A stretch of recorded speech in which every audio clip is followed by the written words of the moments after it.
रात को 12 ओह अच्छा, ये तो शायद दूसरा डेट कम, ठीक है कोई बात नहीं, ये 08 भी दे दिया, ठीक है ओके। पे क्लास कर लो है। हाँ मैं रेडियो एक्टिविटी पढ़ाऊंगा। हमारा तो हो गया था, रिवीजन कर ले। हाँ रिवीजन कर लो। ठीक है। चलिए 1 मिनट में चेक करता हूँ ऐसा क्यों हो गया।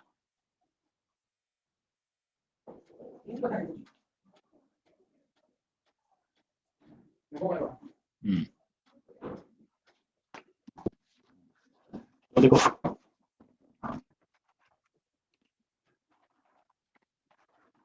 Radio activity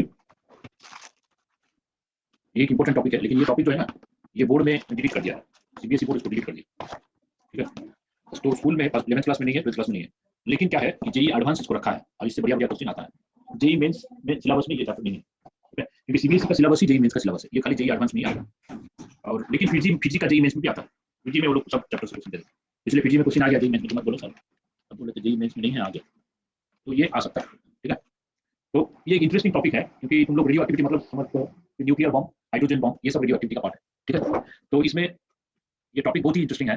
radio activity nuclear technology बोल के 4 साल का सिलेबस है, बीटेक इन न्यूक्लियर टेक्नोलॉजी, ठीक है। लेकिन इंडिया में नहीं है, इंडिया में कोई भी यूनिवर्सिटी में न्यूक्लियर टेक्नोलॉजी 4 ईयर सिलेबस है, अमेरिकन यूनिवर्सिटीज में और जर्मन में है, जापान यूनिवर्सिटीज में, लेकिन हमारा यूनिवर्सिटीज में इसको आज तक लाया नहीं।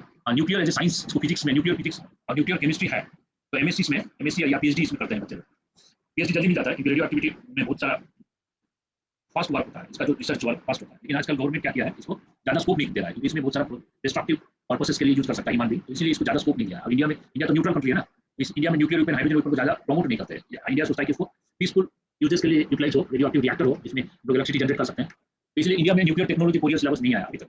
आईआईटीज में आना चाहिए, नहीं आया, लेकिन भाभा एटॉमिक रिसर्च सेंटर में हो तो उसमें रेडियो एक्टिव का होता है, रिसर्च वर्क होता है। एटॉमिक रिसर्च सेंटर इंडिया में है, जितने भी एटॉमिक रिसर्च सेंटर है वहाँ पे रेडियो एक्टिविटी का काम होता है। तो पहले हम लोग देखते हैं जेई सिलेबस में जितना है, तो रेडियो एक्टिविटी में क्या है, ऑल रेडियो एक्टिविटी के follows fast order kinetics, okay. तो रेडियो एक्टिव रिएक्शन सब फास्ट ऑर्डर होता है, कोई भी 0 सेकंड ऑर्डर फ्रैक्शनल ऑर्डर नहीं हो सकता। इसका रीजन क्या है, इसका रीजन है इसका हाफ लाइफ जो है ना, independent upon initial concentration, half life जो है इनिशियल कंसंट्रेशन पे डिपेंडेंट नहीं होगा, ओके। तो अच्छा मैंने मैसेज बोली 809 सोच के किया था, 808 भी इसमें वो काट कर दिया, तो इसलिए शायद 808 के स्टूडेंट कंफ्यूज हो गए होंगे, कोई बात नहीं। कोई पैलेडियम बेरियम सल्फेट पूछ सकता है, पैलेडियम बेरियम सल्फेट इंटरेस्ट का केमिस्ट्री प्लस H2 रहेगा, H2 plus palladium barium sulphate, ठीक है। तो ये जो डीके होता है ना, मान लो कोई भी 10 ग्राम का रेडियोएक्टिव सब्सटेंस लिए, हाफ लाइफ के बाद 5 ग्राम रहेगा, फिर हाफ लाइफ के बाद ये 2.5 ग्राम हो जाएगा, फिर हाफ लाइफ के बाद 1.25 ग्राम हो जाएगा। तो ये हाफ लाइफ होने के बाद इसका जो अमाउंट है वो आधा हो जाता है, वो इनिशियल कॉन्सेंट्रेशन पर डिपेंड नहीं करता है, इनिशियली कितना भी लो उसका हाफ लाइफ जो है वो कांस्टेंट रहेगा। ये फर्स्ट ऑर्डर नहीं होता है, फर्स्ट ऑर्डर में हाफ लाइफ जो है टी हाफ फर्स्ट ऑर्डर में क्या होता है 0.693/k रेट कांस्टेंट, तो रेट कांस्टेंट कोई रिएक्शन का कांस्टेंट होगा तो हाफ लाइफ भी कांस्टेंट है और इनिशियल कॉन्सेंट्रेशन पे डिपेंड नहीं करेगा। लेकिन बाकी सब में केमिकल काइनेटिक्स फार्मूला देखो, हाफ लाइफ में कॉन्सेंट्रेशन ऑफ रिएक्टेंट पे डिपेंड करता है, तो एक्चुअली हाफ लाइफ जो है वो concentration of reactant to the power 1 - n होता है, जिसमें n इज ऑर्डर, ठीक है। तो ये डिपेंड करता है इनिशियल कॉन्सेंट्रेशन ऑफ रिएक्टेंट पे डिपेंड करता है, लेकिन फर्स्ट ऑर्डर होने से डिपेंड नहीं करेगा। n इज 1 पुट कर दो, a0 to the power 0 constant आएगा। तो हाफ लाइफ और जो हाफ लाइफ ये रिएक्शन है, रेडियोएक्टिव रिएक्शन ऑर्डिनरी रिएक्शन से अलग है। तो ये ऑर्डिनरी रिएक्शन से कैसे अलग डिफरेंट है, तो ये हमारा 4 फैक्टर पे डिपेंड करता है। फर्स्ट फैक्टर टेंपरेचर, तो रेडियोएक्टिव डीके टेंपरेचर इंडिपेंडेंट है।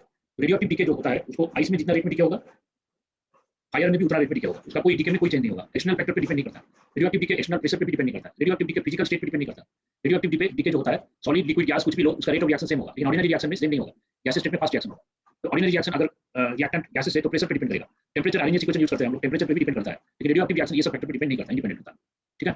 तो हम लोग आरएनए इक्वेशन रेडियोएक्टिव डीके में अप्लाई नहीं कर सकते। तो उसके बाद नेक्स्ट देखो, radioactive reaction is measured by, तो जो रेडियोएक्टिव रिएक्शन जो है वो फर्स्ट ऑर्डर है, तो फर्स्ट ऑर्डर होने से हम लोग यहाँ पे रेट ऑफ रेडियोएक्टिव रिएक्शन को कॉन्सेंट्रेशन ऑफ रिएक्टेंट के टर्म में एक्सप्रेस नहीं कर सकते, इसको हम लोग एक्सप्रेस करेंगे नंबर ऑफ एटम्स और नंबर ऑफ न्यूक्लियस, क्योंकि एक एटम में एक ही न्यूक्लियस होगा, तो नंबर ऑफ एटम्स पे डिपेंड करेगा। तो rate of decay means rate of change of atoms, क्योंकि रेडियोएक्टिव डीके होगा मतलब न्यूक्लियर रिएक्शन होगा तो न्यूक्लियस का चेंज होगा, जब न्यूक्लियस का चेंज होगा न्यूक्लियस डीके करेगा तो एटम भी डीके करेगा। हम सोच रहे हैं एक एटम में एक न्यूक्लियस होता है, तो -dn/dt is rate of decay, तो -dn/dt is directly proportional to n to the power 1 होगा, मतलब इसका ऑर्डर 1 है, ठीक है। तो इसका ऑर्डर 1 है, तो -dn/dt क्या होगा is equal to lambda into n, -dn/dt is lambda into n, मतलब लैम्डा इज डीके कांस्टेंट, जैसे कि हमारा होता है कि रेट कांस्टेंट को k लेते हैं, ऐसे ही डीके कांस्टेंट को लैम्डा लेते हैं, ओके। तो लैम्डा और लैम्डा का यूनिट क्या होगा भी बोलो,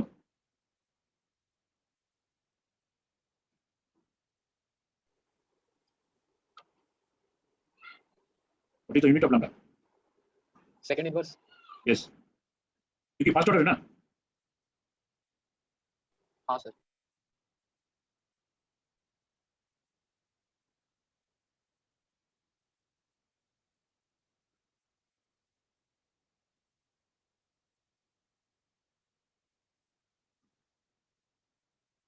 अच्छा ये जो डेरिवेशन है इसको कर लेते हैं, इसको ब्लैक बोर्ड से करते हैं, ठीक है।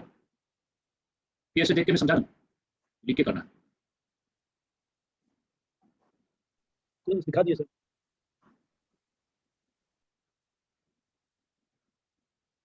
एक मिनट,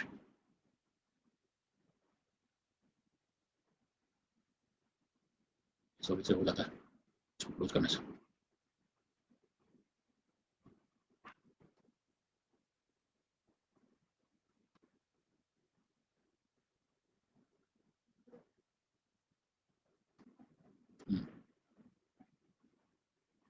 अच्छा आज बोरॉन स्टार्ट करना है कि रेडियो एक्टिविटी करें? बोरॉन फैमिली रेडियो एक्टिविटी करते हैं इसको। रेडियो एक्टिविटी का रेडियो एक्टिविटी, जो रेट ऑफ रेडियो एक्टिविटी के कैसे हम एक्सप्रेस करते हैं, rate is equal to minus dn/dt, ऐसे हम लिखेंगे। Minus dn/dt means rate of change of nucleus. Minus इसलिए होगा क्योंकि ये डिक्रीज हो रहा है, ये इंक्रीज नहीं हो रहा है, डिक्रीज हो रहा है, तो इसलिए माइनस हम लोग करते हैं। तो dn माइनस होगा, माइनस माइनस प्लस, रेट हमेशा प्लस होता है, इसलिए माइनस ऑफ dn/dt करेंगे। dn क्या होगा, n final minus n initial. n final कम होगा ना, ये जब डीके होता जाएगा नंबर ऑफ एटम्स कम होता जाएगा, तो इसलिए माइनस dn माइनस होगा, माइनस माइनस प्लस होगा, तो rate is minus dn/dt is equal to lambda into n। Lambda rate constant की तरह डीके कांस्टेंट होगा, ओके। ये रेडियो एक्टिव डीके, तो हम लोग इसको एक्सप्रेस करेंगे minus dn/n is equal to lambda dt। तो नाउ इसको इंटीग्रेट करते हैं हम दोनों साइड में। टाइम 0 में नंबर ऑफ एटम्स सपोज हो गया n0, टाइम t में नंबर ऑफ एटम्स हो गया nt, तो इसको इंटीग्रेट करने से माइनस ये आएगा माइनस ln nt/n0 आएगा is equal to lambda t minus 0 lambda t। तो इसको माइनस को अंदर ले लो, तो ये आएगा ln n0/nt is equal to lambda t। तो लैम्डा होगा 1/t ln n0/nt। तो ये इक्वेशन होगा फर्स्ट ऑर्डर का, जैसे इक्वेशन था k is equal to 1/t ln t/t0, ये था ln n0/nt, ये था। तो यहाँ पे n0/nt हम लोग लेते हैं concentration, number of atoms. n0 है number of atoms at time 0, number of atoms at time 0, and nt है number of atoms at time t। तो number of atoms at time 0 and number of atoms at time t, और t उसका time, lambda is decay constant, ये उसका equation है। और ये पूरे चैप्टर में न्यूमेरिकल जो आएगा इस इक्वेशन से ही आएगा, तो एक ही फॉर्मूला है इस चैप्टर में। तो ये हो गया सर। अगर हाफ लाइफ होगा, suppose t is equal to t half होगा, तो nt is equal to n0/2 होगा। तो यहाँ पे पुट करो, तो lambda is equal to 1/t ln n0/nt की जगह n0/2 कर दो, तो ये दोनों कैंसिल हो गया, ln t होता है 0.693। तो अगर हम लोग लैम्डा इधर ले आओ, t equal to t half लिख दो, तो t हाफ होगा 0.693/t लैम्डा। ओके, क्लियर है? तो ये फॉर्मूला, ये दो फॉर्मूला है जो कि फर्स्ट ऑर्डर इक्वेशन का फॉर्मूला है। Okay sir yes tell me sir, ये रेडियो एक्टिव डीके होता क्यों है? मतलब और कुछ एलिमेंट्स में होता है, सब में नहीं इसका होता चार थ्योरी है, चार थ्योरी उसको एक्सप्लेन किया। ये इसलिए होता है कि न्यूक्लियस स्टेबल नहीं है, इसलिए न्यूक्लियस का रिएक्शन होता है, उसमें से अल्फा बीटा और गामा, ये तीनों में से कोई एक रेस निकलेगा एक टाइम में। वो रेस निकल गया फिर दूसरा रे भी निकल सकता है। तो न्यूक्लियस अगर स्टेबल नहीं है, वो कोशिश करेगा। न्यूक्लियस में क्या होता है, मेनली न्यूट्रॉन प्रोटॉन, ठीक है। तो इधर न्यूट्रॉन प्रोटॉन में चेंज होगा या प्रोटॉन न्यूट्रॉन में चेंज होगा। अब ये चेंज होकर स्टेबिलिटी पाने के लिए इधर अल्फा रेस छोड़ेगा या बीटा रेस छोड़ेगा या गामा रेस छोड़ेगा, ठीक है। हमारा नेचर में 900 आइसोटोप, अराउंड 900 आइसोटोप है, उसमें से कितना आइसोटोप स्टेबल है मालूम है? उसमें से ओनली 272 आइसोटोप स्टेबल है। 900 टोटल नेचर में आइसोटोप है, 272 आइसोटोप स्टेबल है, बाकी कितना रहा? 628 रेडियो एक्टिव एलिमेंट्स है नेचर में, माने आइसोटोप 628 आइसोटोप जो कि रेडियो एक्टिव है। मतलब नेचर में ज्यादातर आइसोटोप्स रेडियो एक्टिव है और कम आइसोटोप स्टेबल है, ठीक है। ये क्यों न्यूक्लियस स्टेबल है, किस केसेस में स्टेबल होगा, उसको चार थ्योरी में एक्सप्लेन किया है। एक थ्योरी है odd even neutrons and protons, दूसरा थ्योरी है n/p रेशियो, तीसरा थ्योरी है binding energy, fourth binding energy and packing fraction, तीसरा थ्योरी, फोर्थ थ्योरी है न्यूक्लियर सेल मॉडल।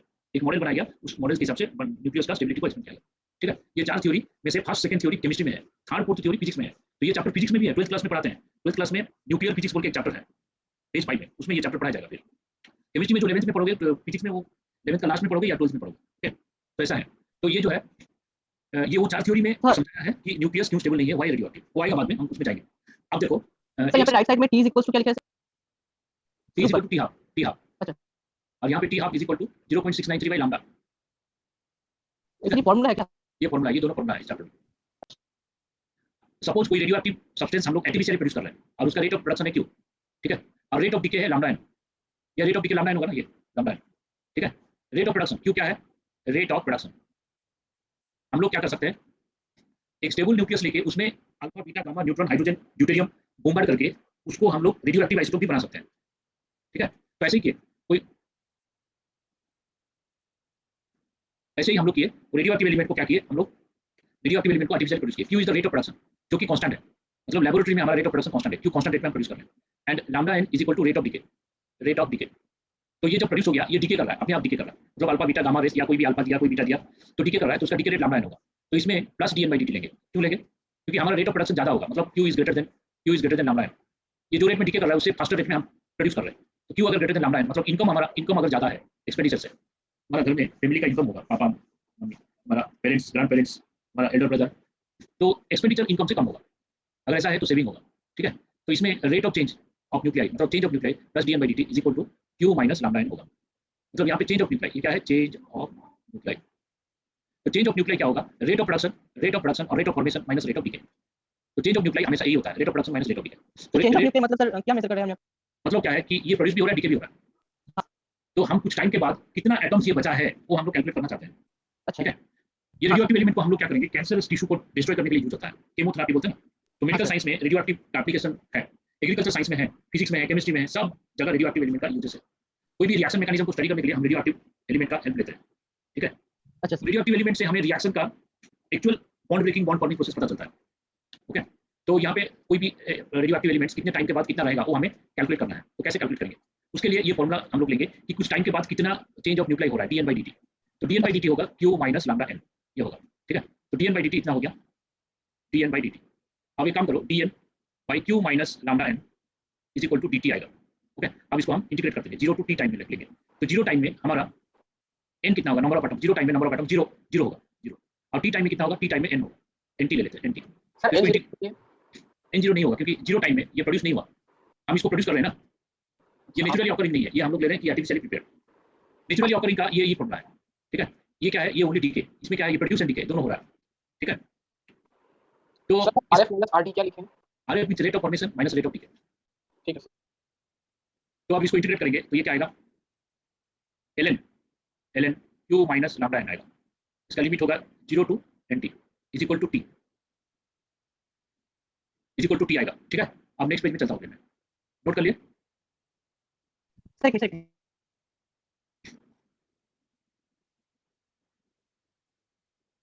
अच्छा ये माइनस, ये इसको इंटीग्रेट करने से क्या होगा, इंटीग्रेशन तुम लोग सीखे हो ना, तो माइनस होगा 1 बाई लैम्डा भी रहेगा इसमें, देख लो इंटीग्रेशन करने से dn by n, हाँ सर ये आएगा। हाँ सर। तो आ गया minus 1 by lambda ln q minus lambda n हो गया। और इसका लिमिट पुट कर देते हैं 0 to nt is equal to t आ रहा, ठीक है। तो lambda is equal to minus 1 by t ln nt यहाँ पे पुट करते हैं q minus lambda nt divided by 0 put करते हैं तो q आएगा, ये आ गया। तो lambda is equal to 1 by t minus 1 ले लो ln q by q minus lambda t, lambda n sorry, q minus lambda n।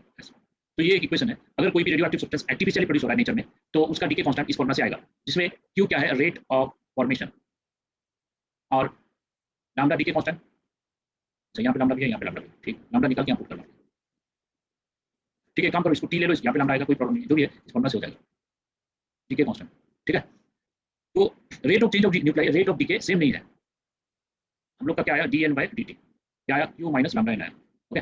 तो अगर if naturally found, if A radioactive element is naturally found,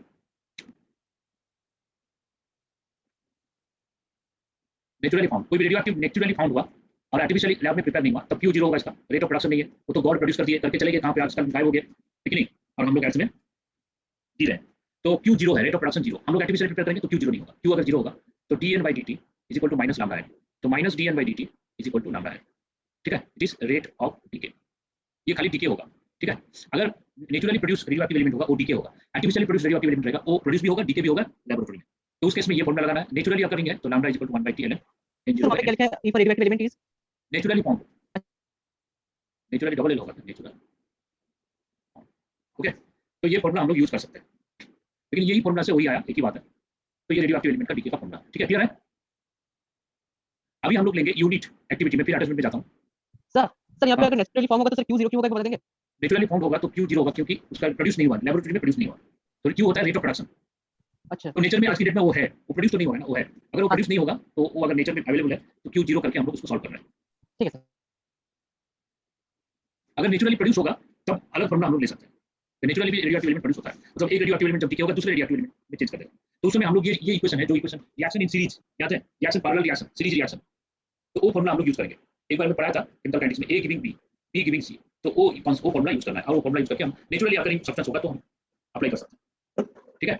अभी ये formula है artificial radioactivity के लिए, ये फॉर्मूला, और ओनली ये सब्सटेंस डिकेड में ये फॉर्मूला। तो ये क्या बोलना चाह रहा है, देखो मैं अटैचमेंट में जाता हूँ,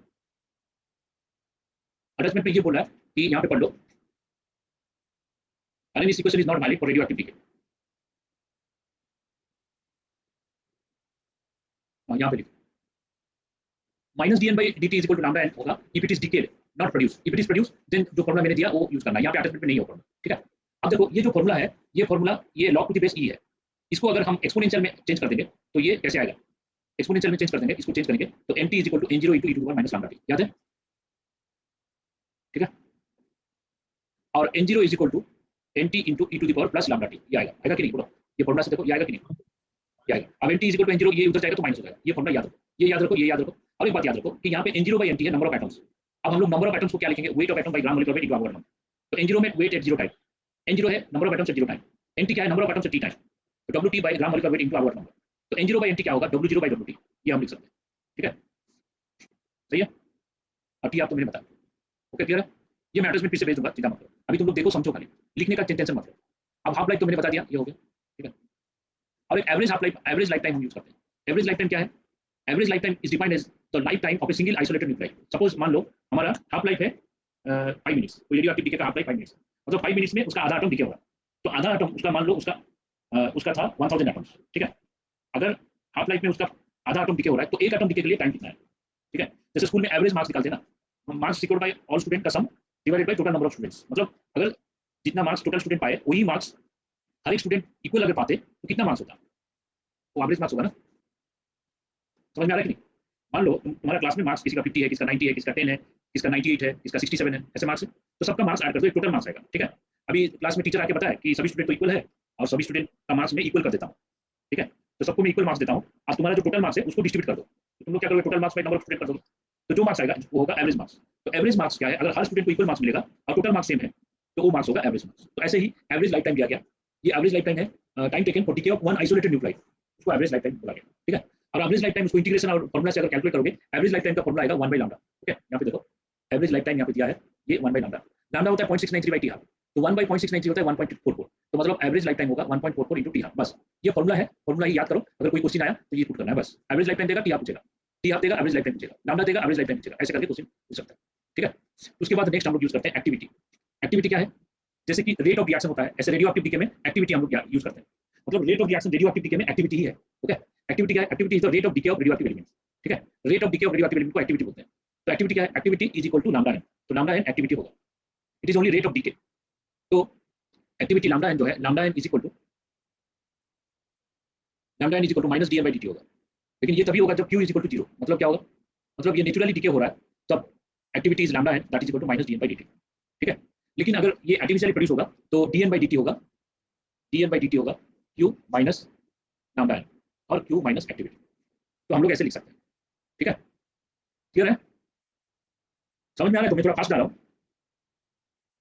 हाँ सर, तो यहाँ पे लिखा है जो चीज मैं वहाँ डिराइव किया, यहाँ पे सब कुछ लिखा है, ये है एक्टिविटी। एक्टिविटी मतलब rate of decay of radioactive substance, मतलब लैम्डा एन, उसको बोलते हैं एक्टिविटी। उसके बाद next specific activity. Specific activity मतलब for unit gram, anything specific मतलब पर ग्राम, तो it is defined as the unit mass of the substance. If radioactive sample weighing w gram there decay constant lambda, the number of nuclei w gram, decay होगा lambda n।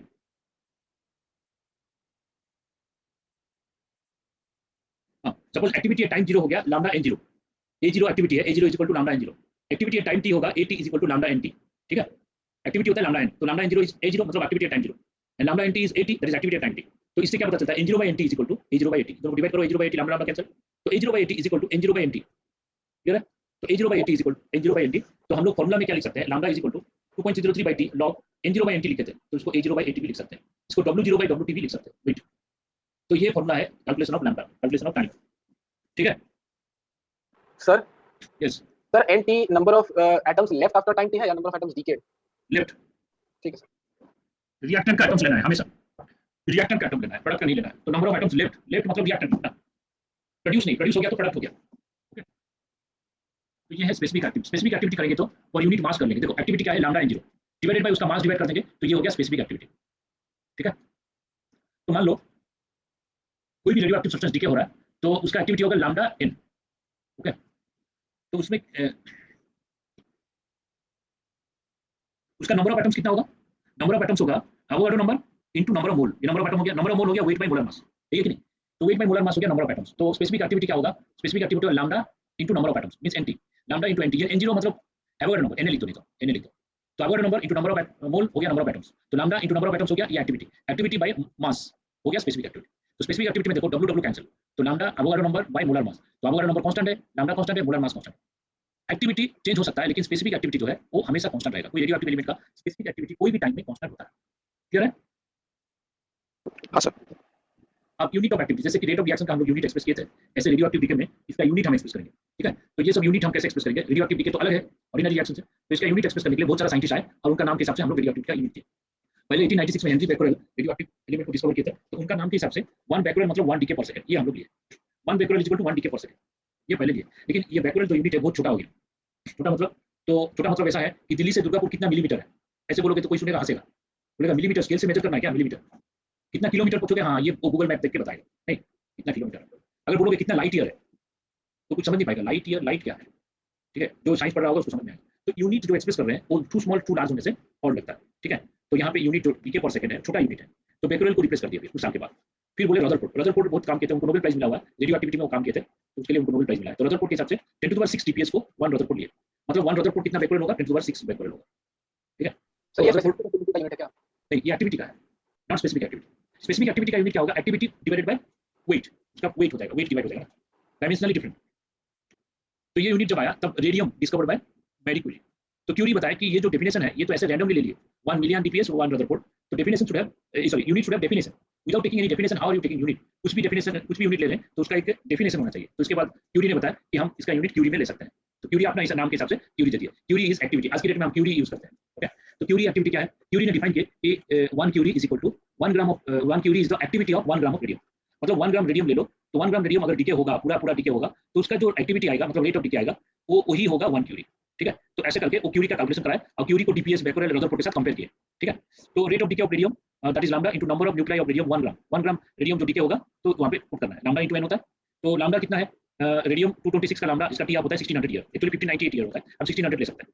1600 year, तो इसका lambda कितना? 0.693 bye 1600 year. लेकिन हम चाहते हैं DK पर second कितना होगा? 1600 year 1 year 365.25 days, 1 day 24 hours 360 into 60 360 second, तो इसको मल्टीप्लाई कर देंगे तो लैम्डा आएगा पर सेकंड। तो लैम्डा पर सेकंड आ गया, और 1 gram of radio active substance होगा 1/226 into एवोगाड्रो नंबर। तो इसको कैलकुलेशन करने से ये आया 3.7 into 1010 डीपीएस। तो इतना डीपीएस होगा 1 क्यूरी, तो 1 क्यूरी हो गया इतना डीपीएस, 1 क्यूरी हो गया इतना बैक्यूरेल, मतलब क्यूरी 1 क्यूरी 3.7 into 1010 बैक्यूरेल, और 1 curie is equal to 3.7 into 10⁴ और रदरफोर्ड, मतलब क्यूरी कितना पावरफुल है देख लो, रदरफोर्ड से कितना टाइम्स ज्यादा है और बैक्यूरेल से कितना टाइम्स ज्यादा है, तो क्यूरी का यूनिट बड़ा है। तो क्यूरी हम लोग आज की डेट में यूज करते हैं, वो स्टैंडर्ड यूनिट हो गया, ऐसा यूनिट हो गया रेडियो एक्टिविटी का क्यूरी, तो हम लोग क्यूरी यूज करते हैं।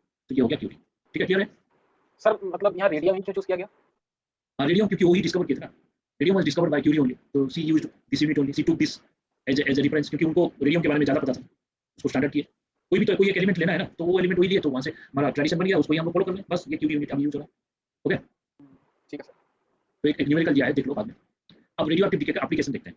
रेडियो एक्टिव सब्सटेंस का एप्लीकेशन इसका जो है, radio active substance vast and wide. Radio active substance dangerous है लेकिन यूजफुल है, ह्यूमन बीइंग के लिए बहुत सारा हेल्पफुल है। तो रेडियो एक्टिव एलिमेंट जो है उससे हम लोग क्या कर सकते हैं? ओल्ड फॉसिल फ्यूल्स और ओल्ड डेड प्लांट्स और old age of the ore, okay, तो ये सब कैलकुलेट कर सकते हैं। ठीक है, हम लोग क्या हिस्ट्री स्टडी कर सकते हैं। डायनासोर आज से कितने साल पहले था नेचर में? पहले नेचर में बड़े बड़े एनिमल, बिग एनिमल हुआ करता था, डायनासोर जैसा। पहले हमारा अभी जो लिजर्ड देख रहे हो ना, इतना छोटा है, पहले लिजर्ड बहुत बड़ा, तुम्हारा जो वाटर टैंक जैसे होगा ना, तुम्हारा जो कॉलोनी में बड़ा सा वाटर टैंक, उतना बड़ा लिजर्ड था नेचर में। ठीक है, नेचर में बड़े बड़े एनिमल थे, लेकिन क्या हुआ, नेचुरल कैलेमिटी या उनके बीच में कुछ प्रॉब्लम हुआ, तो धीरे धीरे सब स्पीसीज खत्म हो गया, उससे फिर नया स्पीसीज क्रिएट हुआ। तो ऐसे करके अभी तो ह्यूमन का जो डोमिनेंसी है अर्थ में, बाकी सब स्पीसीज धीरे धीरे गायब हो रहा है, धीरे धीरे कम स्पीसीज। नेचर में बहुत सारा स्पीसीज है, मोर देन मिलियन स्पीसीज है।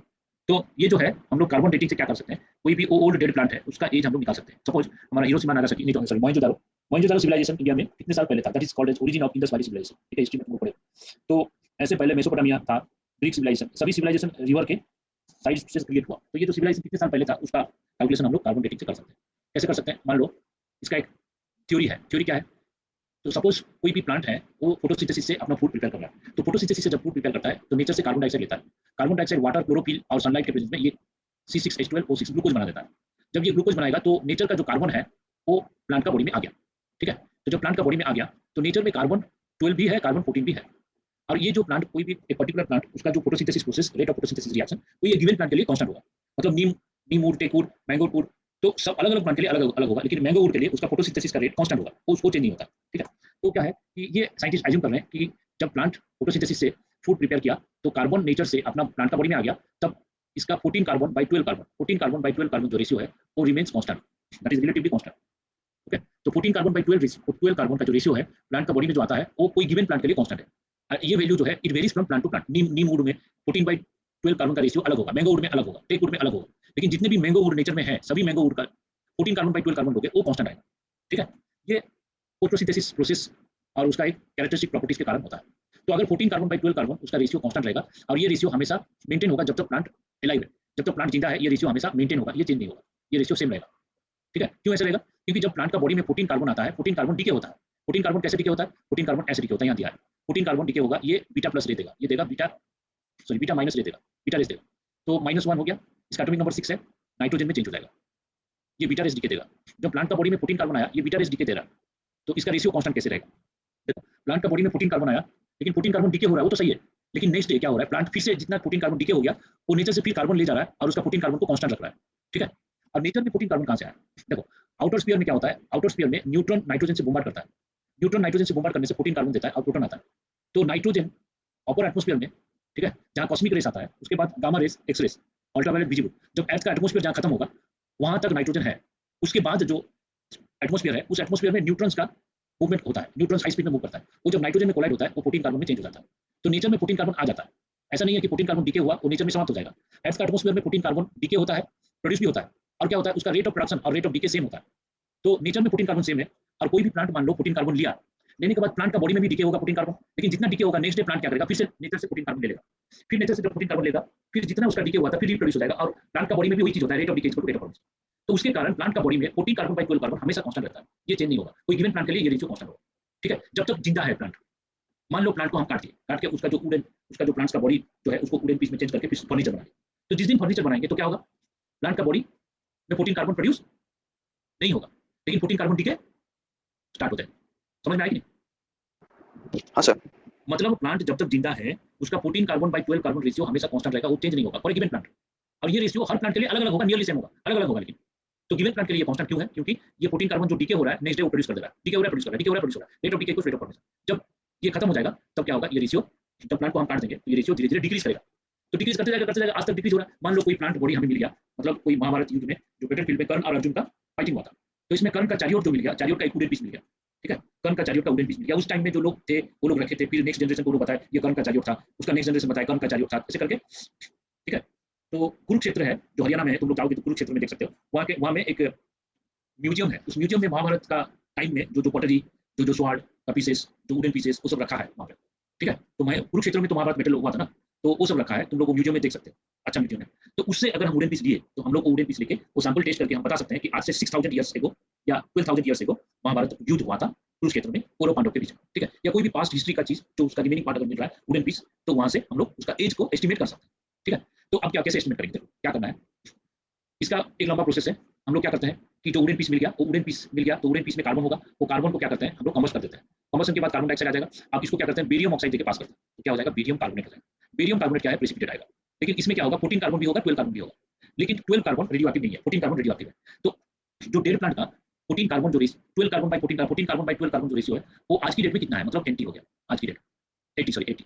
तो हम लोग क्या करेंगे, वो कब वो डेड हुआ, वो चैरियट जब बना था, वो महाभारत के टाइम में बना होगा, तो वो चैरियट जो बना था, वो चैरियट का वुडन पीस हमें मिला है, उसको हम एनालाइज कर रहे हैं। तो इसका एक्टिविटी एक होता है, एक मशीन है सिंचिलेटिंग काउंटर बोलते हैं उसको, तो उसका अंदर हम बेरियम कार्बोनेट रख देंगे, तो उसका कितना डीके पर सेकंड वो दिखा देगा, रीडिंग दिखा देगा, मॉनिटर में रहेगा, डिजिटल मॉनिटर, उसमें रीडिंग दिखा देगा इतना डीके पर सेकंड। तो उससे पता चलेगा कि आज की डेट में 14 कार्बन बाई 12 कार्बन रेशियो इतना है, जो कि एक्टिविटी 80।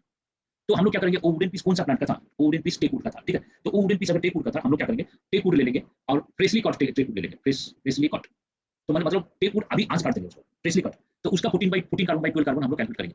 तो 14 कार्बन बाई 12 कार्बन आज की डेट में कैलकुलेट करने से क्या होगा? A0 होगा, मतलब एक्टिविटी एट टाइम 0, मतलब जिस दिन उसका डेथ हुआ उसमें 14 बाई 12 कार्बन का एक्टिविटी कितना है आ गया? 80 आ गया, एक्टिविटी एट टाइम t।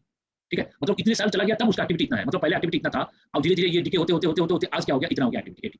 अगर A0 पता चल गया, 80 पता चल गया, हम लोग ये फॉर्मूला यूज करेंगे, t = 2.303 by lambda log n0 by nt = A0 by 80, मतलब उसका एक्टिविटी एट टाइम 0, मतलब जब उसका फ्रेशली कट प्लांट ले रहे हैं, जब उसका कटिंग हुआ, जब उससे चैरियट बना था, उसका एक्टिविटी A0, t ईयर के बाद उसका एक्टिविटी 80 आया, तो ये पुट करने से हमारा एज मिल जाएगा, कितने साल हो गया चैरियट का वुडन पीस कितने साल हुआ। तो इससे हम लोग गेस कर सकते हैं कि उस जमाने में जो हुआ था, जो इंसिडेंट हुआ था आज से कितने साल पहले, वो जमाना वो सिविलाइजेशन एग्जिस्ट करता था। ठीक है, ऐसे करके मोहेंजोदारो सिविलाइजेशन है ना, मेसोपोटामिया सिविलाइजेशन है, ठीक है, ग्रीक सिविलाइजेशन है, तो वो सिविलाइजेशन का एज हम लोग कैलकुलेट कर सकते हैं कितने साल पहले एग्जिस्ट किया हुआ। समझ में आया? सर अच्छा वो डीके वाला पार्ट एक और बता दीजिए। डीके वाला पार्ट बता रहा हूँ, एक न्यूमेरिकल है, देखो a piece of wood was found to be 14 carbon by 12 carbon ratio 0.6 times that in the living plant. Calculate the period when the plant died. Half life दिया है 5760। मतलब क्या है, ये बोल रहा है कि जब प्लांट था तब उसका एक्टिविटी जितना था, आज की डेट में उसका एक्टिविटी 60% कम हो गया। जब प्लांट जिंदा था 100 एक्टिविटी दे रहा था, आज दे रहा है 60 एक्टिविटी, मतलब 80 = A0 × 0.6। ठीक है, ये एक्टिविटी दिया। अगर ये एक्टिविटी दे रहा है तो वो कितने साल पहले प्लांट का कटिंग हुआ, वो हमें कैलकुलेट करना है। तो हाफ लाइफ दिया है, हाफ लाइफ से हम लोग क्या निकाल सकते हैं, हाफ लाइफ से उसका लैम्डा निकाल सकते हैं। Lambda = 0.693/t half, t = 2.303/λ log n0/nt। लेकिन n0/nt A0/nt होगा, तो यहाँ पे A0/nt कितना आ रहा है, A0/nt आ रहा है, A0/nt आ रहा है 1/0.6 आ रहा है। तो ये 1/0.6 पुट करो और कैलकुलेट करने से 4213 ये साल आ रहा है। समझ में आया कि नहीं?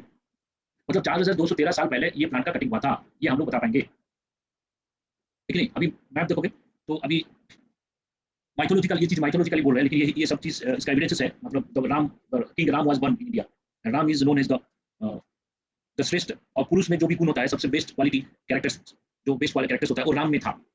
ठीक है, तो वो राम का जो भी सिंहासन था वो अयोध्या में, तो उसका अगर कुछ सैंपल मिल जाएगा तो हम लोग टेस्ट करके बता सकते हैं कि how many years ago Ayodhya kingdom was existing. ठीक है, तो उसके लिए ये हमें करना है। ठीक है, ये मैं बोल देता हूँ फिर से, देखो इसमें क्या होता है ना, जब प्लांट फ्रेशली कट होता है तब उसका एक्टिविटी जो भी आएगा वो कांस्टेंट होगा, 14 कार्बन बाई 12 कार्बन कांस्टेंट होगा, वो होगा A0 एक्टिविटी एट टाइम 0। लेकिन कुछ साल 4000 5000 साल बीत जाएगा तो क्या होगा, वो धीरे धीरे डीके करने लगेगा, क्योंकि वो प्रोड्यूस नहीं होगा ना, प्लांट तो मर गया। प्लांट अगर जिंदा रहता तो उसका जो रेशियो है कांस्टेंट रहता। क्यों रहता? क्योंकि प्लांट रोज 14 कार्बन बना रहा है, 14 कार्बन उससे डीके हो रहा है लेकिन फिर बना रहा है, तो क्या अगर बना रहा है डीके भी हो रहा है तो मतलब उसका रेशियो कांस्टेंट रहेगा। लेकिन जब प्लांट का कटिंग हो गया, डेथ हो गया, तब ये रेशियो डिक्रीज करेगा, क्योंकि ओनली डीके होगा ना, तो 14 कार्बन का डीके हो रहा है। ठीक है, ऐसा नहीं कि प्लांट खाली 14 कार्बन नेचर से ले रहा है, ये 14 भी ले रहा है 12 भी ले रहा है, दोनों ले रहा है। तो इसलिए 14 कार्बन बाई 12 कार्बन का रेशियो हम लोग लेते हैं। ठीक है, तो ये रेशियो हम लोग लेते हैं। अब ये रेशियो लिया, अब जब डेथ हो गया उसका, तो ये रेशियो धीरे धीरे डिक्रीज करेगा, ये रेशियो डिक्रीज करेगा, डिक्रीज करता जाएगा। तो टी टाइम के बाद ये रेशियो कितना रहेगा वो देखना है। वो रेशियो का एक्टिविटी होगा 80। अगर 80 और A0 हमें पता है, ठीक है, तो हम लोग क्या कर सकते हैं, उसका एज कैलकुलेट कर सकते हैं applying this formula, t = 2.03/λ log A0/80 और n0/n। ठीक है, पर ये रेशियो डिक्रीज होते होते कभी 0 नहीं होगा? नहीं 0 नहीं होगा, मतलब 14 कार्बन कभी खत्म नहीं होगा उसमें? हाँ, ऐसा खत्म नहीं होगा, नेग्लिजिबली स्मॉल होगा, खत्म नहीं होगा। ऐसा क्यों? क्योंकि हम लोग तो सैंपल, इसका हाफ लाइफ देखो कितना है, 57 ईयर्स। तुम लोग मैथमेटिकली कैलकुलेट करो, 5760 ईयर है उसका हाफ लाइफ। ठीक है, तो 1 ग्राम आज है, तो 0 ग्राम होने के लिए कितना साल लगेगा, तुम लोग मैथमेटिकली कैलकुलेट करो, देखो टाइम इंफिनिटी आएगा। ठीक है, खत्म नहीं होगा। उसके बाद रॉक डेटिंग देखो, रॉक डेटिंग क्या है, रॉक डेटिंग है फर्स्ट ऑर्डर रिएक्शन में t 100% इंफिनिटी होता है। हाँ, रॉक डेटिंग है, मतलब कोई और जो है कितने साल पहले फॉर्म हुआ था वो हम लोग कैलकुलेट कर सकते हैं। तो करेंगे, मान लो डायनासोर मिल गया, एक और का अंदर डायनासोर का जो भी हड्डी है मिल गया हमें, मतलब एक जो पत्थर का जो पहाड़ है उसका अंदर से हमें डायनासोर का हड्डी मिल रहा है, तो हम लोग डायनासोर का हड्डी लेंगे, पत्थर का फॉर्म हुआ, वो जो और जब फॉर्म हुआ उसी जमाने में डायनासोर भी डेथ हुआ। मान लो एर्थक्वेक हो गया, डायनासोर क्या हो गया, डायनासोर का ऊपर पहाड़ गिर गया, मर गया डायनासोर, तो उसका हड्डी लेके हम रॉक का उस और का एज निकाल देंगे, तो हम लोग अप्रोक्सीमेटली बोल पाएंगे कि डायनासोर इतने साल पहले हमारा नेचर में था। तो उसके लिए रॉक डेटिंग करना है, मतलब एज ऑफ द ओर, वो जो ओर है उसका एज निकालना है। अगर उस ओर में यूरेनियम सैंपल पाया जाएगा, उसमें यूरेनियम मिल गया, हाँ थोड़ा सा यूरेनियम ppm लेवल में है, तो यूरेनियम मिल गया, तो कौन सा यूरेनियम मिला, यूरेनियम 238 मिला। ठीक है, अगर यूरेनियम 238 मिल गया तो उससे हम लोग कैलकुलेट कर सकते हैं कि कितने साल पहले ये जो ओर है फॉर्म हुआ, इसका एज। तो हम लोग एज्यूम करते हैं एक कॉन्सेप्ट, जो कि यूरेनियम क्या करता है, 92 uranium alpha beta rays decay करता है, तो ये अल्फा रेस कुछ डीके करेगा, बीटा रेस कुछ डीके करेगा, तो ये रेस डीके करने के बाद ये लास्ट में लेट देगा, लेट स्टेबल है, ये रेडियोएक्टिव नहीं है, लेट स्टेबल है। तो लेट स्टेबल है, रेडियोएक्टिव नहीं है, तो यूरेनियम डीके हो रहा है, तो यूरेनियम तब तक डीके होता रहेगा जब तक लेट चेंज नहीं हो रहा, क्योंकि ये बीच में ये सिंगल स्टेप में नहीं होता है, ये पहले एक अल्फा देगा, फिर 2 बीटा देगा, फिर अल्फा देगा, फिर बीटा देगा, ऐसे देते देते ये है पेरेंट, फिर लास्ट में लेट बनेगा। लेट स्टेबल है, लेट डीके नहीं होगा। अगर क्वेश्चन एक बार आया था 10th क्लास में, ये क्वेश्चन आता है, uranium decay to give lead, how many alpha and beta particles are produced, तो कैसे करोगे, ये जेईई में भी एक बार आया था।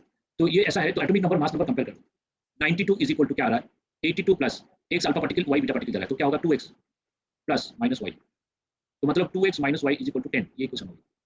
मास नंबर इक्वेट कर देते हैं, 238 is equal to 206 plus 4x plus 0 into y 0, मतलब 4x क्या होगा, 238 माइनस 206 32, तो x होगा 8, तो यहाँ पे x होगा 8, x अगर 8 है तो y कितना होगा 6, मतलब अगर यूरेनियम डीके कर रहा है, लेट दे रहा है, तो 8 अल्फा पार्टिकल आ रहा है और 6 बीटा पार्टिकल आ रहा है। ठीक है, ये 10th क्लास में है, मतलब हम लोग 10th क्लास में पढ़े थे, अभी भी कुछ बच्चे 10th क्लास में बोर्ड में आता है। हाँ सर, हमारा में न्यूक्लियर केमिस्ट्री थे कि हटा दिया? सर फिजिक्स में था थोड़ा, बीएससी में नहीं था सर, आईसीएस में था थोड़ा ऐसा। अच्छा, तो ये ऐसे क्वेश्चन आता है। तो ये क्या है, इससे हम लोग इसका एज कैसे कैलकुलेट करेंगे, इससे एज ऐसे कैलकुलेट करेंगे, जब ये अर्थ फॉर्म हुआ तब यूरेनियम 100% था, लेकिन आज की डेट में क्या हुआ, यूरेनियम लेड में चेंज हो गया, तो आज की डेट में लेड भी है, यूरेनियम भी है, दोनों है। ठीक है, तो आज की डेट में लेड कितना है, यूरेनियम कितना है, वो अगर पता चल गया तो हम लोग ये इसका एज निकाल सकते हैं। ठीक है, तो आज की डेट में जो लेड फॉर्म हुआ, किससे फॉर्म हुआ, यूरेनियम से फॉर्म हुआ, तो लेड का 206 ग्राम यूरेनियम का 238 ग्राम से होता है, इसका 238 ग्राम से इसका 206 ग्राम आएगा, ठीक है। तो आज की डेट में लेड मान लो 2.06 ग्राम है, तो कितना यूरेनियम डीके हुआ होगा? ये अगर 2.06 ग्राम मिल गया एक और में हम 10 ग्राम लिए, एक और क्या किए, एक और 10 ग्राम लिया, 10 ग्राम और लेके वहाँ एनालाइज किए, तो और में तो बहुत सारा रहेगा ना, उससे 10 ग्राम सैंपल ले लिए, 10 ग्राम सैंपल से हम एनालाइज किए, लेड आ रहा है 2.06 ग्राम, ठीक है, और यूरेनियम आ रहा है 5 ग्राम, यूरेनियम 5 ग्राम, लेड 2.06, रेस्ट बाकी सिलिकॉन डाइऑक्साइड, बाकी सब सब्सटेंस मेटल कुछ होगा, ठीक है। तो ये दोनों है, तो 206 ग्राम लेड जो है वो जरूर 2.38 ग्राम यूरेनियम डीके होने से बना होगा, ठीक है। तो यूरेनियम अभी 5 ग्राम है, जो यूरेनियम का number of weight at time t, कितना यूरेनियम डीके हुआ? 2.38 ग्राम डीके हुआ, तो 5 + 2.38 हो जाएगा 7.38 यूरेनियम पहले था, ठीक है। तो हम लोग क्या करते हैं, वेट में ऐसे कन्वर्ट करते हैं, तो पहले यूरेनियम 100% कितना था वो निकाल देते हैं, वो हो गया WT, वो हो गया W0, अब WT मालूम है, W0 मालूम है, उस रेशियो से हम लोग उसका हाफ लाइफ, उसका टाइम निकाल सकते हैं, एज निकाल सकते हैं, ठीक है। तो इसमें हम ऐसे भी कर सकते हैं, number of atoms of uranium 238 decay is equal to number of atoms of lead 206 form, जितना एटम ये डीके होगा उतना एटम लेड फॉर्म होगा, number of uranium atom present on today, आज यूरेनियम एटम कितना है तो उसको बोलते हैं NTU, आज की डेट में यूरेनियम इतना है, number of lead atom present on today NTPB, आज की डेट में लेड एटम इतना है, आज की डेट में यूरेनियम एटम इतना है, ठीक है। तो number of uranium atom initially present होगा आज की डेट में कितना है, plus number of uranium decay होगा कि नहीं, number of uranium present initially क्या होगा, number of uranium present now plus number of uranium that has been decayed already. लेकिन अगर हम एटम वाइज करेंगे, एक एटम से एक एटम आएगा, लेकिन वेट वाइज करेंगे तो 238 206 देगा। तो ये एटम से क्या है, एटम से करने से number of uranium atom decayed is equal to number of lead atom form, अगर number of lead atom formed NTPB है तो NTU + NTPB is equal to N0U आएगा। तो हम फॉर्मूला में क्या करते हैं, N0U/NTU करते हैं, N0U/NTU क्या होगा, N0U हो गया NTU + NTPB/NTU, तो दैट इज इक्वल टू, इसको डिवाइड करने से 1 + NTPB/NTU, क्लियर है। तो ये रेशियो अगर मिल गया तो हम लोग T = 2.003 नाम का N0/NT = क्या हो गया 1 + PB/U, तो ये कर सकते हैं, ये करके हम लोग क्या कर सकते हैं, इसका एज निकालते हैं, ऐसे करके साइंटिस्ट एज निकालते हैं, वो लोग केमिस्ट्री का सहारा लेते हैं, ठीक है, न्यूज़ चैनल में आता है, ये इतने साल पहले उससे मूवी भी बन गया, डायनासोर में कई सारे मूवी बन गए, लेकिन सब कुछ केमिस्ट्री का सहारा लेके बनाते हैं, ठीक है।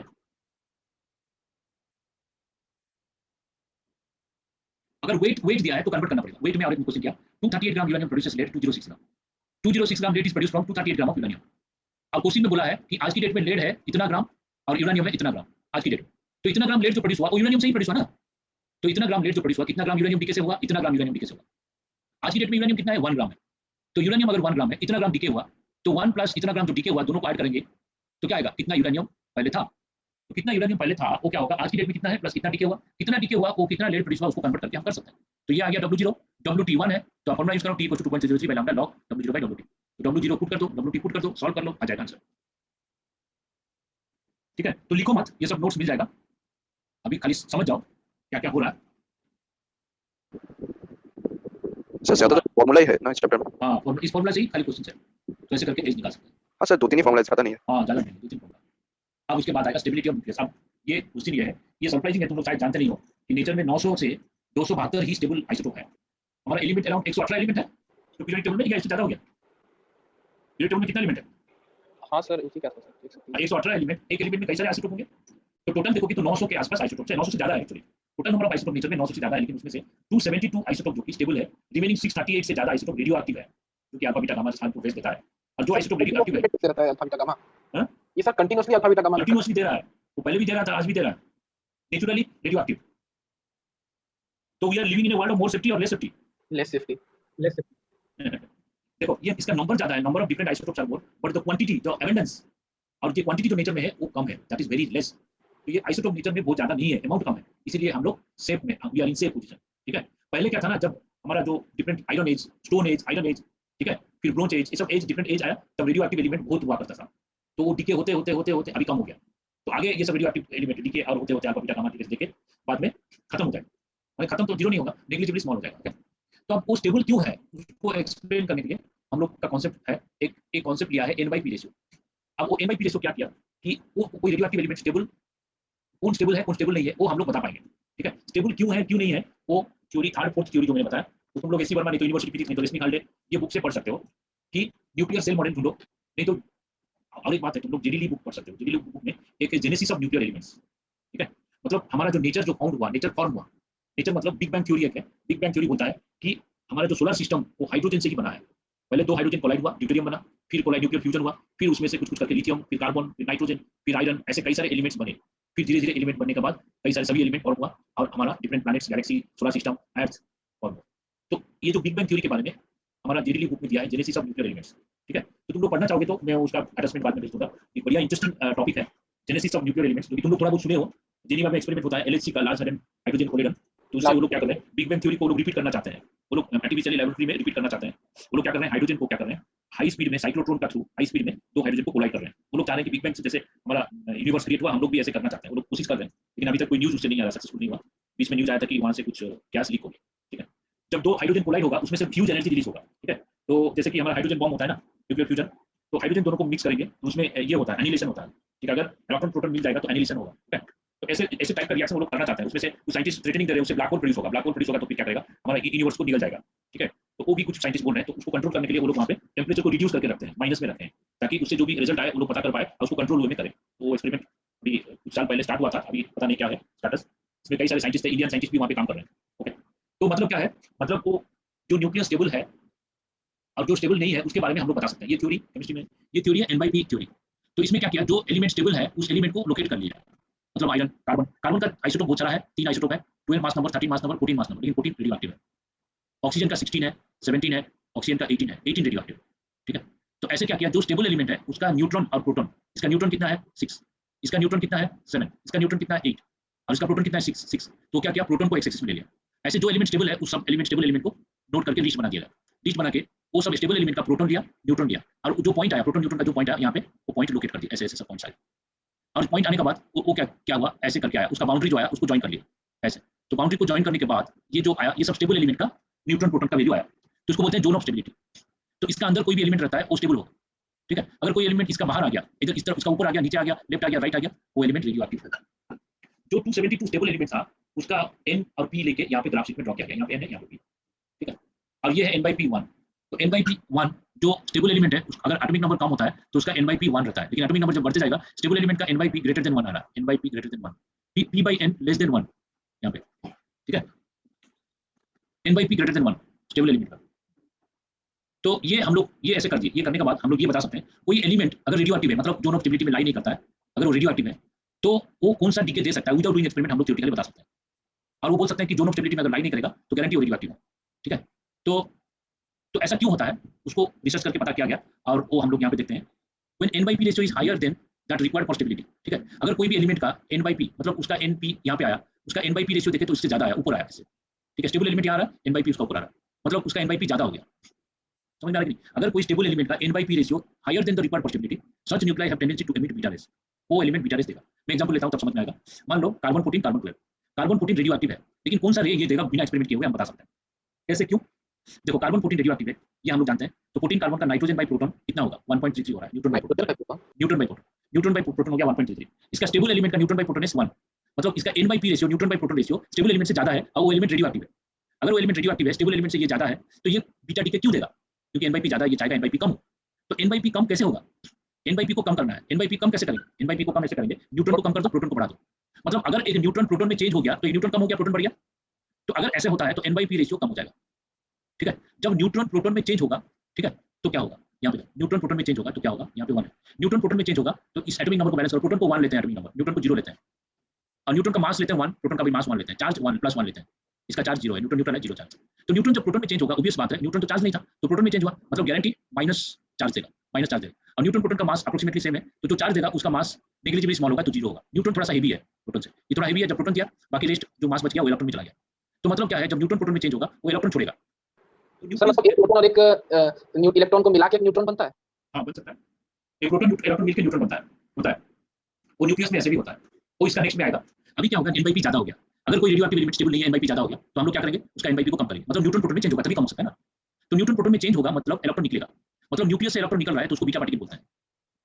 Beta particles are nothing but stream of electrons, but it is not called as electron because electrons is coming not from nucleus is known as electron, but electrons coming from the nucleus we give another name that is known as beta particles.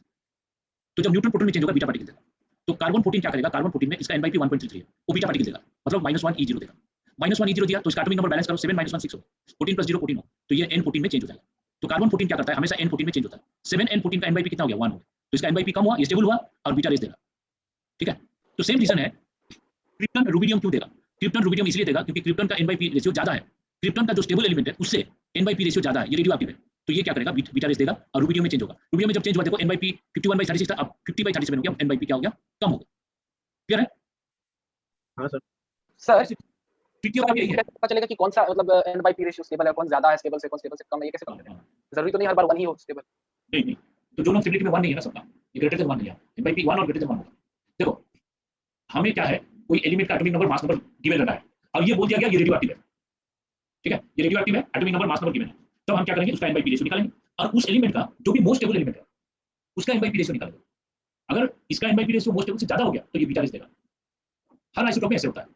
क्यों beta rays देगा, n/p ज्यादा हो गया, n/p को कम करना, n/p कम कैसे कर सकते हैं, न्यूट्रॉन को प्रोटॉन में चेंज कर दो, n/p कम हो गया, तो इसलिए ये बीटा रेस दे रहा है बोल के इसको एक्सप्लेन किया गया। अब क्वेश्चन एग्जाम में कैसे आएगा, एग्जाम में क्वेश्चन आएगा ट्रिटियम का मोस्ट स्टेबल है हाइड्रोजन 1 तो ट्रिटियम कौन सा डीके देगा, तुम क्या करना है, इसका n/p कैलकुलेट करो, 2 आ रहा है, इसका n/p कितना है, मोस्ट स्टेबल 1, अच्छा ग्रेटर हो गया तो बीटा रेस देगा, तो बीटा रेस मतलब स्ट्रीम ऑफ इलेक्ट्रॉन -1 E0 कर लो, -1 E0 करने से इसका एटॉमिक नंबर 1 है, ये -1 मतलब यहाँ 2 होगा, 2 -1 1, ये 0 है, ये 3 है, तो 3 तो मतलब ये हीलियम में चेंज होगा, ऐसे करना है, ठीक है, सही है। अब n/p ज्यादा होने से ये काम हुआ, n/p अगर कम हो गया तो अगर कोई रेडियोएक्टिव एलिमेंट है स्टेबल नहीं है, n/p कम हो गया, तो n/p अगर कम हो गया हमारा एम क्या होगा, n/p को बढ़ाएंगे, n/p को कैसे बढ़ा सकते हैं, n को बढ़ाना है, p को कम करना है, मतलब एक प्रोटॉन न्यूट्रॉन में चेंज होता है, तो न्यूक्लियस में ऐसा होता है, प्रोटॉन न्यूट्रॉन में चेंज हो जाता है, जब प्रोटॉन न्यूट्रॉन में चेंज हो गया तो इसका +1 ये 0 चार्ज, इसका मास 1 इसका मास 1, तो ये क्या करेगा, ये 1 है तो +1, ये 1 1 हो गया 0, तो मतलब +1 E मतलब पोजिट्रॉन, पोजिट्रॉन क्या होता है, इसका चार्ज इलेक्ट्रॉन का चार्ज का अपोजिट एंड इक्वल मैग्नीट्यूड, मतलब इलेक्ट्रॉन नेगेटिव चार्ज ये positive charge, mass of positron mass of electron same, ठीक है, इसको बोलते हैं बीटा प्लस पार्टिकल, इसको पोजिट्रॉन या बीटा प्लस पार्टिकल बोलते हैं। तो n/p रेशियो कम होने से ये इलेक्ट्रॉन का एंटी पार्टिकल है। हाँ, इलेक्ट्रॉन का एंटी पार्टिकल, तो ये पोजिट्रॉन एमिट करता है, ठीक है, तो ये एक होता है, और एक भी हो सकता है, प्रोटॉन क्या करेगा, इलेक्ट्रॉन को ले लेगा, इलेक्ट्रॉन कैप्चर से, मतलब न्यूक्लियस अगर स्टेबल नहीं है वो k सेल का इलेक्ट्रॉन को खा सकता है, k सेल का इलेक्ट्रॉन को कैप्चर कर लेगा, ले लेगा, अगर इलेक्ट्रॉन न्यूक्लियस में चला गया k सेल का ही जाता, अगर k सेल का इलेक्ट्रॉन पास में नजदीक में न्यूक्लियस स्टेबल नहीं है तो k सेल का इलेक्ट्रॉन न्यूक्लियस में चला जाएगा, k सेल इलेक्ट्रॉन न्यूक्लियस में चला गया तो इलेक्ट्रॉन प्रोटॉन से रिएक्ट करेगा, तो इसका चार्ज +1 है, इसका -1 है, +1 -1 0 हो जाएगा चार्ज, तो इसका मास 1 है, इलेक्ट्रॉन का मास नेगेटिव तो 0 लेते हैं हम लोग, 1 + 0 1 होगा, न्यूट्रॉन थोड़ा सा heavier than proton, slightly heavier than proton, तो ऐसे करके आता है, तो मतलब प्रोटॉन न्यूट्रॉन में चेंज होगा, ये भी पॉसिबल है, ये पॉसिबल है, यहाँ प्रोटॉन न्यूट्रॉन में चेंज हो रहा है, इधर पोजिट्रॉन देगा या इलेक्ट्रॉन कैप्चर करेगा, ठीक है, ये पोजिट्रॉन देगा इलेक्ट्रॉन कैप्चर करेगा, ऐसे करके कर सकता है, ये दोनों में कोई एक करेगा। एग्जांपल लेते हैं, एग्जांपल लेने से समझ में आएगा, तो नाइट्रोजन 13 है, तो नाइट्रोजन 13 इसका n/p देखो 6/7, नाइट्रोजन मोस्ट स्टेबल क्या है 714, n/p कितना है इसका 1.0, तो मोस्ट स्टेबल से कम हो गया ये 6/7 लेस देन 1.0, तो ये क्या करेगा, पोजीट्रॉन छोड़ देगा, पोजीट्रॉन छोड़ दिया +1, तो ये 7 है, ये +1 है, तो ये 6 होगा, ये 13 है, ये 0 है, ये 13 होगा, तो कार्बन 13 तो स्टेबल है, तो ये पोजीट्रॉन छोड़ देगा, कार्बन 13 बनाएगा। क्लियर है? सर डी ब्रोगली हाइपोथेसिस के हिसाब से इलेक्ट्रॉन के पास भी सर वेव नेचर है, तो एक वेव नेचर एक पार्टिकल के साथ कैसे कंबाइन कर सकता है?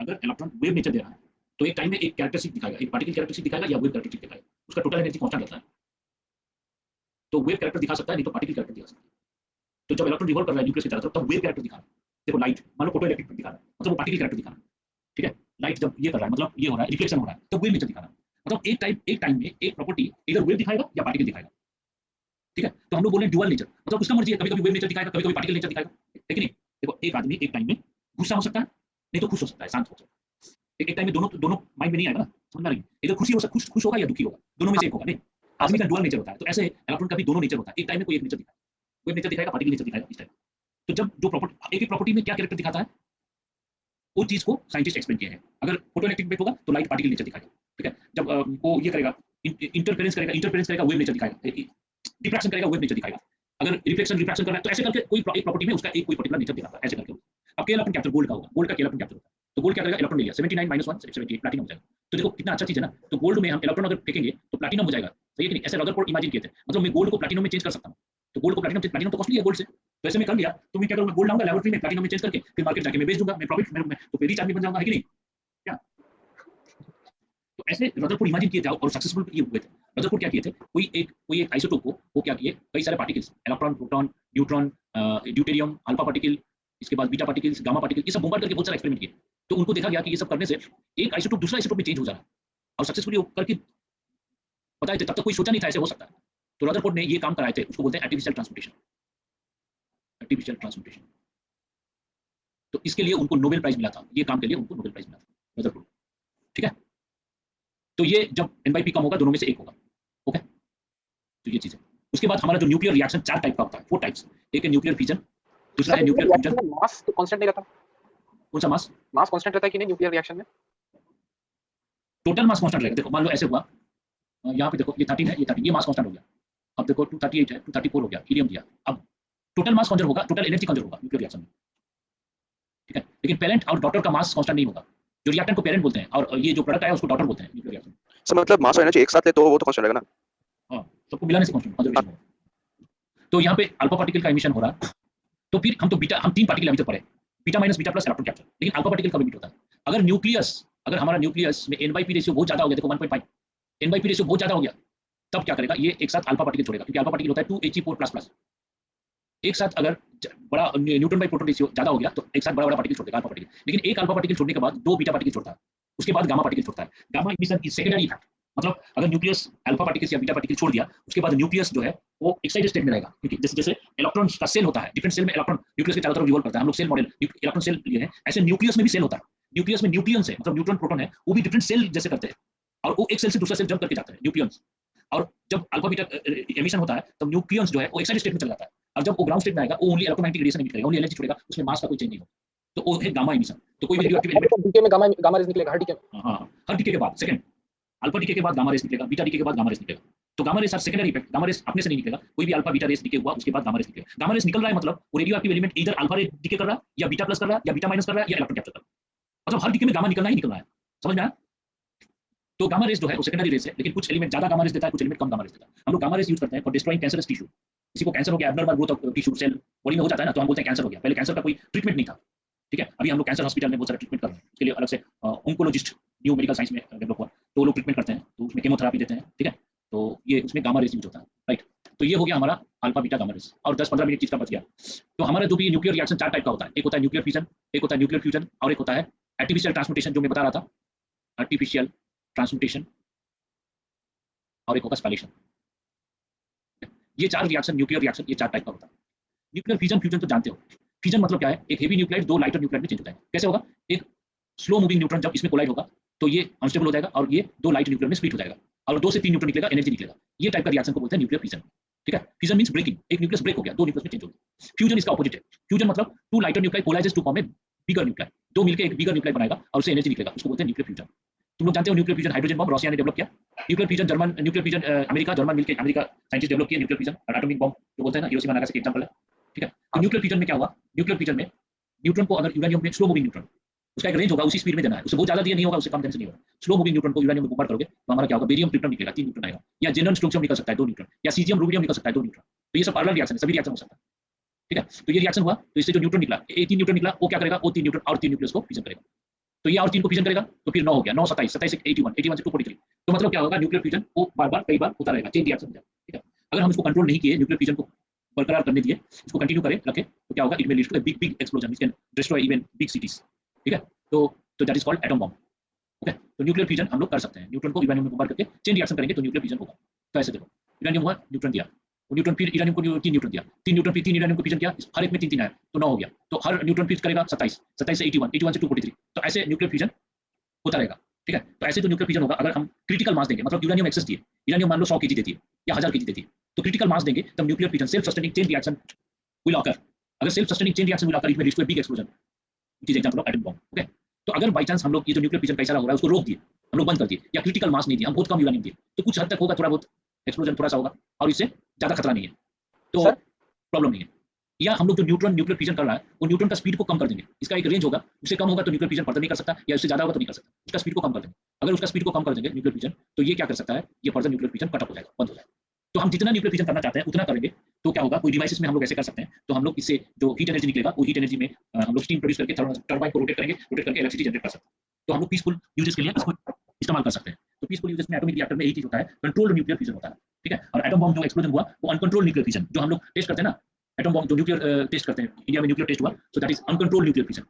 तो कंट्रोल न्यूक्लियर फ्यूजन कैसे करेंगे? तो कंट्रोल न्यूक्लियर फ्यूजन करने के लिए हम लोग क्या करेंगे? न्यूट्रॉन को इधर एब्जॉर्ब कर लेंगे, मतलब न्यूट्रॉन को कैडमियम 113 लेने से न्यूट्रॉन को एब्जॉर्ब कर लेता है, ठीक है। या बोरॉन 11 लेने से न्यूट्रॉन को एब्जॉर्ब कर लेता है, ठीक है। नहीं तो न्यूट्रॉन का स्पीड को हम कम कर सकते हैं, न्यूक्लियर स्पीड कम करने के लिए हेवी वाटर, नहीं तो ग्राफाइट यूज कर सकते हैं। तो जहाँ पे न्यूक्लियर रिएक्टर हो रहा है, बीच में हम हेवी वाटर रख देंगे, ग्राफाइट रखते हैं, वो लोग क्या करेंगे? न्यूट्रॉन का स्पीड को कम कर देंगे। न्यूट्रॉन स्पीड कम हो गया तो ये न्यूक्लियर फ्यूजन अनकंट्रोल वे में करने नहीं देगा, रोक देगा। तो मतलब कंट्रोल वे में रिएक्शन होगा। अगर रिएक्शन कम हो गया, हेवी वाटर निकाल देंगे, ग्राफाइट रॉड इंसर्ट किए होंगे, निकाल देंगे, कैडमियम इंसर्ट करेंगे, निकाल देंगे। तो न्यूक्लियर रिएक्शन अगर कंट्रोल नहीं हुआ, तुरंत कैडमियम बोरॉन हम इंसर्ट कर देंगे, तो ये सब न्यूट्रॉन को एब्जॉर्ब कर लेगा और न्यूक्लियर रिएक्टर करने नहीं देगा। इधर स्पीड कम करो या न्यूट्रॉन को एब्जॉर्ब कर लो, तो न्यूक्लियर रिएक्शन कंट्रोल हो जाएगा। अगर कंट्रोल हुआ तो हम इसको यूज कर सकते हैं इलेक्ट्रिसिटी जनरेशन के लिए। और इस एटॉमिक पावर स्टेशन में जो इलेक्ट्रिसिटी जनरेशन होता है, तो उसका फ्यूल कॉस्ट कम होता है। अब तुम लोग देखो, हमारा मीटर रीडिंग जो इलेक्ट्रिसिटी जनरेशन में पर यूनिट 4-5 रुपीस देते हो, ठीक है, लेकिन न्यूक्लियर रिएक्टर में 50 पैसे 75 पैसे होगा, ठीक है, तो एटॉमिक पावर स्टेशन सबसे cheap and high energy efficient, ठीक है। लेकिन इंडिया में एटॉमिक पावर स्टेशन ज्यादा नहीं है, इसका कारण क्या है? इसका कारण ये है यूरेनियम हाँ, नहीं है उतना, नहीं है, नहीं है। करना पड़ता है उसके लिए। यूरेनियम ऑस्ट्रेलिया, नाइजीरिया, अमेरिका, ये सब देश में यूरेनियम ज्यादा है, हमारे देश में कम है, ठीक है, हमारे देश में कम है। तो यूरेनियम नहीं है, कम है, हमारे देश में कम है, इसलिए ये सब नहीं कर सकते। सर यहाँ पे एनर्जी क्या मास का लॉस के कारण रिलीज होता है? हाँ, तो मास का सर लॉस के कारण। न्यूक्लियर फ्यूजन में मतलब कौन सा मास लॉस हो रहा है जो वहाँ पे एनर्जी? हाँ, देखो मान लो ऐसे कर लो, ये दोनों का मास ले लो और ये दोनों का मास ले लो, ये तो मास नंबर ले रहे हैं, हम लोग एग्जैक्ट मास लेंगे, सबका मास कैलकुलेट करेंगे तो देखोगे इसका मास ज्यादा होगा, इसका मास कम होगा, तो रेस्ट मास गया कहाँ? Rest mass converted into energy, उसको बोलते हैं मास डिफेक्ट। ये फिजिक्स में है मास डिफेक्ट, केमिस्ट्री में रखा नहीं है, क्योंकि केमिस्ट्री सिलेबस ऐसे ही फास्ट है। तो कोई भी केमिस्ट्री टीचर लास्ट तक पढ़ाता है, पहले मैथ सिलेबस हो जाएगा, उसके बाद फिजिक्स सिलेबस हो जाएगा, लास्ट में केमिस्ट्री टीचर का सिलेबस कंप्लीट होता है, ठीक है। कोई केमिस्ट्री टीचर का सिलेबस पहले कंप्लीट हो गया, मतलब सोच लो कुछ पोर्शन स्किप कर लिया या जल्दी पढ़ा लिया, या स्टूडेंट एक्स्ट्राऑर्डिनरी है, जितना पढ़ाया जल्दी समझ गया, यही हो सकता है, ठीक है। तो मास डिफेक्ट, मास लॉस जो हुआ, वो मास लॉस किस में कन्वर्ट होगा? वो होगा एनर्जी में कन्वर्ट होगा। ये कैलकुलेशन है फिजिक्स में, अगर 1 AMU मास लॉस होता है, वो 931.5 मेगा इलेक्ट्रॉन वोल्ट एनर्जी में कन्वर्ट हो जाता है। ये कैसे कैलकुलेट हुआ? ये E = डेल्टा m c² हुआ, तो मास डिफेक्ट डेल्टा m ले लो, E = डेल्टा m c² में कन्वर्ट होगा, वो जो एनर्जी में कन्वर्ट होगा, इस फॉर्मूला से हम लोग कैलकुलेट कर सकते हैं, ओके। और थोड़ा सा बच गया है तो मैं नेक्स्ट क्लास में कंटिन्यू करूंगा, ट्यूसडे क्लास होगा, और थोड़ा सा बहुत इंटरेस्टिंग मैं पोखरण टेस्ट कैसे हुआ बताऊंगा, पोखरण 2 टेस्ट बताऊंगा, Pokhran 1 test 2 test, nuclear test कैसे होता है, न्यूक्लियर फ्यूजन क्या है, रिएक्टर क्या है, ये बड़ा ये है, जानने के लिए बहुत सारा इंफॉर्मेशन है, लेकिन जितना सिलेबस में है वो मैं बताऊंगा, बाकी नोट्स में दे दूंगा, तुम लोग पढ़ सकते हो, ठीक है, क्लियर है? तो ये वाला एनोटेटेड पीडीएफ आप भेज दीजिएगा। हाँ, ये मैं भेज देता हूँ, ठीक है। तो ये सब सिलेबस में है, जो यहाँ पे है सब सिलेबस में, ठीक है। तुम्हारा स्कूल का कॉम्प्रिहेंसिव केमिस्ट्री में शायद ये नहीं मिलेगा, रेडियो एक्टिविटी, क्योंकि स्कूल ने डिलीट कर दिया, क्यों डिलीट कर दिया मेरे को मालूम नहीं है, 2006 में इसको डिलीट कर दिया, मतलब न्यूक्लियर केमिस्ट्री 2006 में डिलीट कर दिया, पीरियोडिक प्रॉपर्टीज में डिलीट कर दिया, पीरियोडिक प्रॉपर्टीज एडवांस में डिलीट किया, इसको जेईई मेंस डिलीट कर दिया, एक टॉपिक डिलीट कर दिया, लेकिन 3-4 टॉपिक ऐड कर दिया, बायोमोलिकुलर ऐड कर दिया, biomolecular carbohydrate polymer amino acids, ये सब ऐड कर दिया, ठीक है। तो मैं क्लोज करता हूँ, फिर न्यूक्लियर फ्यूजन, पोखरण टेस्ट, ये सब बताऊंगा। ये न्यूक्लियर फ्यूजन थोड़ा बहुत और जो बच गया है, और 10-15 मिनट लेगा, लेकिन मैं नेक्स्ट क्लास में कंटिन्यू करूंगा। आर्टिफिशियल ट्रांसपोर्टेशन भी बताऊंगा, यहाँ से क्वेश्चन आया है ऑलरेडी, स्पेलेशन भी थोड़ा सा बता दूंगा, ठीक है। और सन में क्या रिएक्शन होता है, सन और स्टार में क्या रिएक्शन होता है, वो भी जानना है, ठीक है। ये बहुत इंटरेस्टिंग सब टॉपिक है, सब्जेक्ट है, ओके। तो ठीक है, मैं क्लोज करता हूँ फिर, thank you sir. Thank you, bye.